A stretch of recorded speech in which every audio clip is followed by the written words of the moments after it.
ایک لومڑ کی دم پہ پتھر آ گرا اور اس کی دم کٹ گئی۔ ایک دوسرے لومڑ نے اسے دیکھا اور پوچھا، ارے بھائی تم نے اپنی دم کیوں کاٹی؟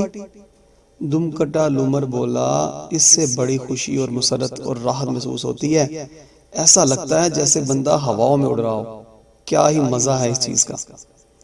بس گھیر گھار کر اس نے دوسرے لومڑ کو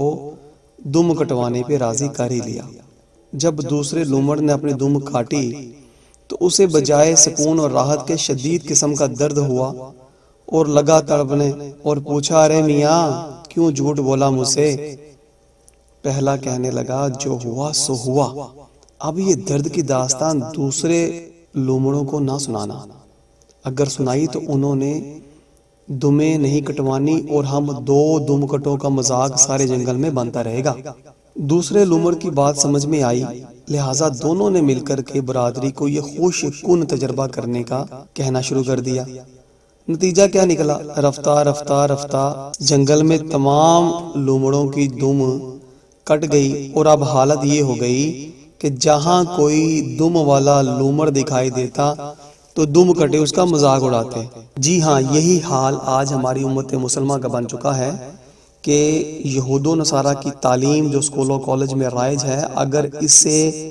بچوں کو دور کرنے کے لیے کہا جائے کہ اپنے بچوں کو اس تعلیم سے دور کر لیں اور تعلیمات اسلامی کے ساتھ جوڑیں، کیونکہ یہ تعلیم کافروں کی ہے، مسلمانوں کی نہیں ہے، اور دلیل کے طور کے اوپر اگر علامہ اقبال کو پیش کیا جائے، حفیظ جلندری کو پیش کیا جائے اور اکبر الہ آبادی کو پیش کیا جائے، اسی طرح متعدد ہمارے مفکر مفسر جو دنیا سے پردہ فرما چکے ہیں، ان کو جب کوڈ کیا جائے تو یہ لوگ نہیں مانتے۔ کیونکہ رفتہ رفتہ تھا جو نہ خوب بتدریج وہی خوب ہوا کہ غلامی میں بدل جاتا ہے قوموں کا ضمیر۔ تو یہی حال ہوا کہ آج حالت اس دوراہے پہ ہمیں لے آئی ہے رفتہ رفتہ کہ ہم لوگ یہ دیکھتے ہیں کہ ہمارے سامنے ہماری بیٹیاں بے پردہ ہوتی چلی جا رہی ہیں، لڑکے جو ہیں وہ چور ڈاکو ڈکیت اور پتہ نہیں زانی شرابی بنتے چلے جا رہے ہیں، مگر افسوس کہ ہم ماں بہن اور بیوی کے ساتھ جو لوگ کافر منہ کالا کرتے ہیں اور اپنی کالوں کو محفوظ کر کے پوری دنیا کو دکھاتے ہیں، ہم ہیں کہ انہیں استاد بنانا نہیں چھوڑتے، ترک نہیں کرتے، اور ہم سمجھتے ہیں کہ یہی سب سے بڑے استاد ہیں اور یہی ہماری بربادی کی سب سے بڑی وجہ ہے۔ سادہ سی بات ہے، اگر ہم جانوروں سے بدتر لوگوں کو اپنا استاد بنائیں گے تو ہمارے اندر خصلتیں بھی جانوروں کی سی ہی پیدا ہوں گی نا۔ یہ ممکن ہی نہیں کہ لگا کر پیڑ ہم کیکر کا اور توقع عام کی رکھیں، یہ حماقت کے سوا کچھ بھی نہیں۔ تعلیمی نظام، معاشرتی نظام، معاشی نظام، تہذیب و تمدن و ذاکتہ، الغرض ہر ادا میں ان کی ہم نہ صرف نکالی کرتے ہیں بلکہ ان کے نظام کو تحفظ بھی دیتے ہیں، اور یہ گمان کرتے ہیں کہ شاید آج نہیں تو کل ہمارے درمیان فاروق اعظم رضی اللہ تعالیٰ عنہ جیسا کوئی مرد غیور اللہ تعالیٰ پیدا فرمائے گا جو ان کی روش پہ چل کے ملت اسلامیہ کا پرچم سربلند کرے گا۔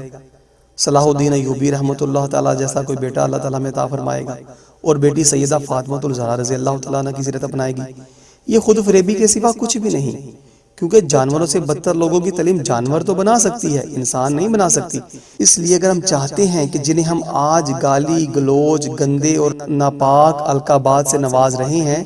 کل کو ہمارے بچے ان کی جگہ نہ لیں، تو پھر آئیے آج سے ہی اپنے بچوں کو اسکولوں کالج سے علیحدہ کر دیں اور دین اسلام کی تعلیمات کے لیے ان کو مدارس سے جوڑیں۔ تعلیمات اسلامیہ سے جب وہ پروان چڑھیں گے، ان کی زندگیاں روشن ہوں گی تو معاشرے کے اندر روشنی پھیلے گی، وگرنہ بھول جائیں کہ ہماری نسلوں میں بھی کوئی اسلام کا نام لینے والا باقی بچے گا۔ کافروں کے جملہ نظاموں کو تحفظ فقط سازشی نظام تعلیم کی وجہ سے حاصل ہے، اور اس کی آبیاری ہماری ہی نسلیں کر رہی ہیں، جو آج گلی گلی محلے محلے کھل جانے سے اسکولوں کالجوں میں تعلیم پا رہی ہیں، وہ ہمارے معاشرے کے اندر ایک ایسے بھیانک جانور بنتے چلے جا رہے ہیں جن جانوروں سے 5 سال کی بچی بھی آج محفوظ نہیں۔ مروجہ تعلیم ایک سازشی جال ہے، اور جال کے اندر ہم جتنا بھی تڑپتے رہیں گے پھڑکتے رہیں گے، جال ہماری کھال کے اندر تو گھسے گا،